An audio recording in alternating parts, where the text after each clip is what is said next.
It is super hard to believe that it's been 8 iterations of the Google Pixel 8. I remember the first generation one. And with 8 generations of this phone now, you would think that a lot of the early hiccups and things like that the Google Pixels had would be long gone in the rear view, and that the Pixel 8 Pro that we're looking at today will be a really well-rounded smartphone by now. With an updated Google-developed CPU and another year of these like software tricks baked into the performance and also the camera, has the Google Pixel 8 Pro finally obtained that final evolution, that final product that everybody on the market should purchase? Before I jump into it, I do want to thank Google for sending us a unit of the Pixel 8 Pro, but they're not going to be reading this or watching this prior to publishing. Everything that I'm saying here, you're going to be the first one to hear about. So let's jump into the Google Pixel 8 Pro review. When it comes to the look and the design, not much has changed in appearances. The Pixel 8 Pro is essentially a recycled look and design from its predecessor. What has become like a staple Pixel identity is this camera bar that is on the rear of the phone. It houses these sensors stretched all across. It's the same thing here. You have that camera hump. It does protrude a little bit out. So it does also prevent the phone from laying flat on its surface. I don't really love this camera bar, to be honest. The color Google sent to us to review is the Bay color, which is their baby blue color. It is a different blue than it was in previous years. I kind of miss that darker shade of blue. However, I do think this is a very playful look, and I do appreciate it since we do have a sea of black and white phones on the market. So I do like that Google throws these types of colors out there. Google decided to make this a matte finish, so it's a glass back with a matte finish. It does feel nice to hold. It does like keep fingerprints off for the most part, and it feels good in your hands when you're holding it. However, what I don't like about this design is that Google went with this glossy metal finish for the frame of the phone. It makes absolutely no sense because not only is it a fingerprint magnet, but it's too smooth. It slips out of your hand. This gives me like this really cheap feeling vibe, and it kind of feels, it reminds me of like a 2017 iPhone 10. That silver frame here just looks outdated, and it looks kind of cheesy if I'm being honest.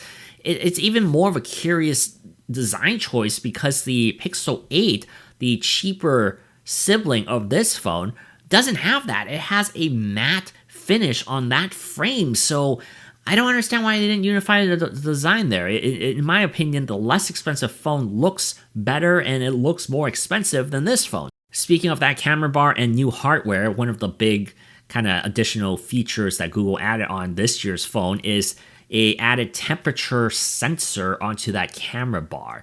So basically you can use temperature readings, you can point it at objects and it will read that subject's temperature.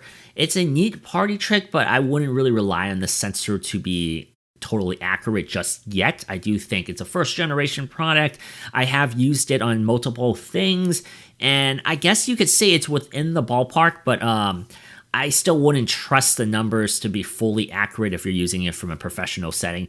It also can only be accurately used with objects at the moment, so maybe one day it could be a really cool like on-the-go temperature reader for humans to check if you have a fever or whatnot, but it's not there yet. Now, the biggest reason you would purchase a Pixel is for the Pixel's camera. This has been a main selling point for Google for generations now, since the first phone. This is like a big marketing point.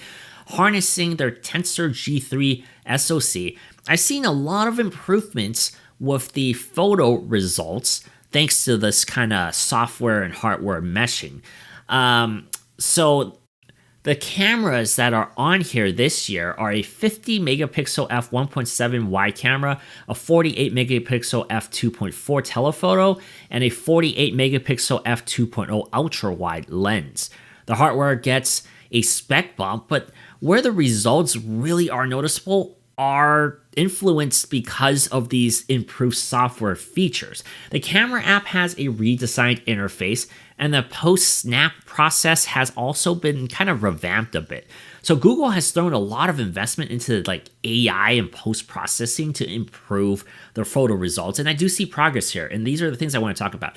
If you want to seamlessly swap out a head of a face with like closed eyes, it's as simple as a press on a button after snapping a photo. If you want to remove something unsightly from the background, one click and you're done. This magic editor mode is what Google calls a new experimental editing experience that also combines all the software tricks that the company has marketed over the last few years into just one package on on just one page. I don't think the software is there all the way yet. It's not completely finished like a final form, but it is getting to the point where we shouldn't ignore the viability of something like this. You know, oftentimes I do come across failed messages because a head could be tilted too much to the side and not facing straight ahead enough, where it just couldn't replace my face with this best take ability that is pretty nice. It actually is cool. Once you do find a scenario that it works with, it's like your options open up like a buffet with choices to mix and match, and you do get to edit the photo so well, at least on a mobile platform, that I'm kind of impressed by it. It really is cool once it does work. At least in my judgment of this, I do think that hardware picks up about 80% of the work, and the other 20% to finish up is the software. And I do like that there's a correlation between the two that work together to get you the results. There's a good amount of detail that gets picked up from this hardware, and you can pick up a nice photo very clearly with minimal effort. The camera auto exposes and also focuses at the right points where I think as an operator, if you were to do it manually, it's probably about like 90% of what I would focus and expose to as a photographer. At the end of the day, I think it's really obvious who the target audience Google has for this phone and this camera.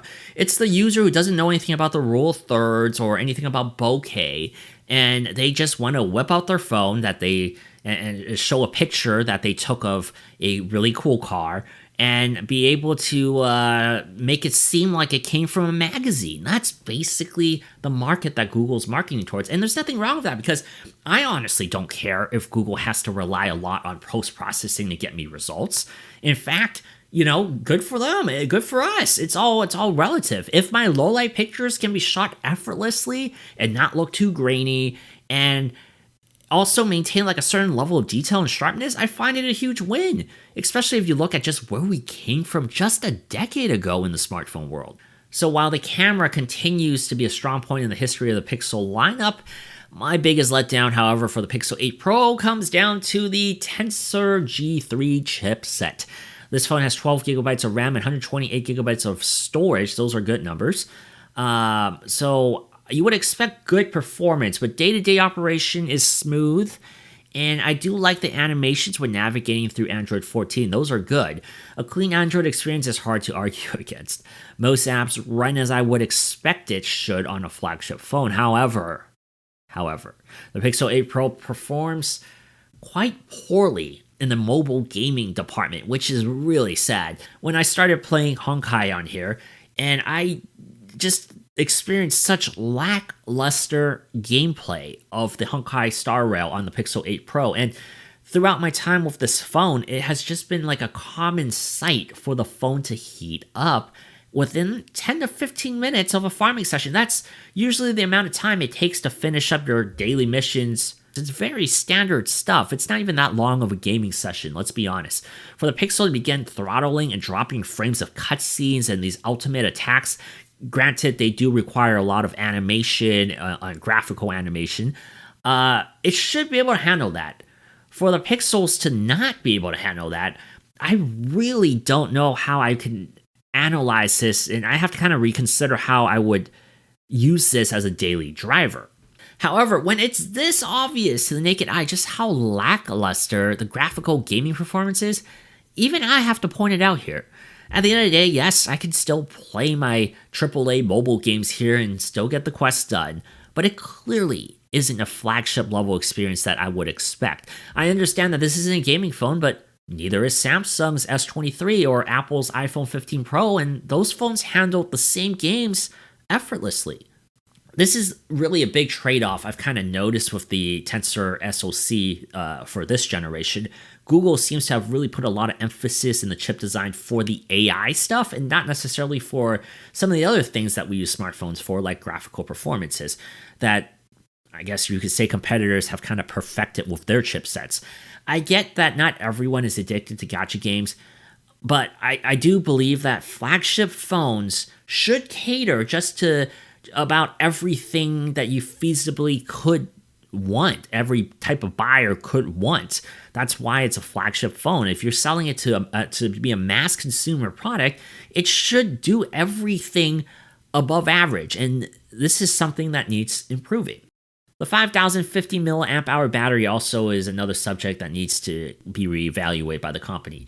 On the one hand, I can eke about 5 hours of screen on time. I do think that's average. Don't get me wrong. I do think that's average and that's acceptable. And I could get about 10 to 13 hours off one charge. So that's basically a full work day. I can get back home with still enough to plug in or drop on my Qi charger. For a phone that is heavily marketed as a camera-centric piece of technology, it is beyond time that Google gets better than just average battery life.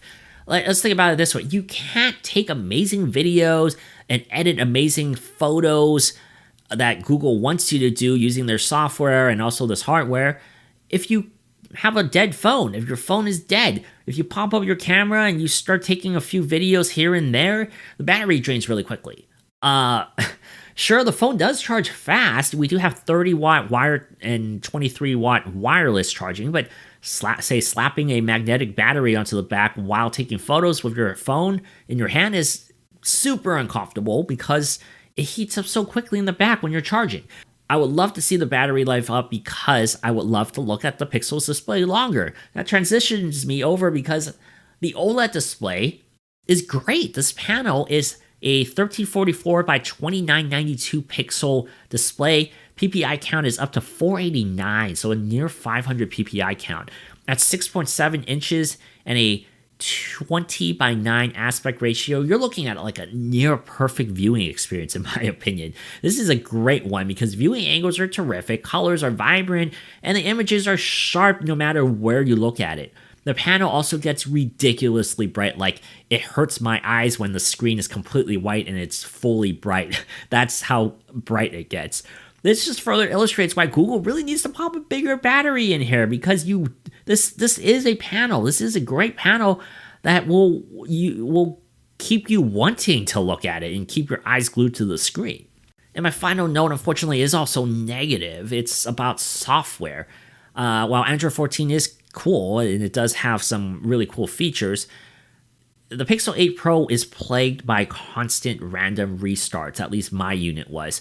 I haven't been able to distinguish a pattern or reason why the phone just would randomly restart, but it does happen at least once or twice a week for me.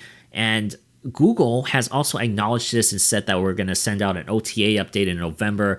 I've actually had that update, but I have not been able to tell, and I have not been able to spend enough time in this month with this update to know if it's completely resolved and gone for good. But this is definitely kind of disappointing that a bug like this kind of even exists on this phone. The Tensor G3 is the first iteration of a Pixel phone where it legitimately struggled to handle an application that I use daily. Even after all this time, I don't really know how I feel about the Pixel 8 Pro. When I leave this phone behind, I will definitely miss the camera capabilities. I will definitely not miss the battery life and also the performance here. So the decision whether to buy or skip this year's Pixel will really depend on what you value and what you use in your day-to-day life. The other day, my house was leaking. And I was like, oh my gosh, I don't know what to do about this. I'm a tech guy. I only know tech. So how do I fix that? And then you subscribed and you fixed it. So thank you.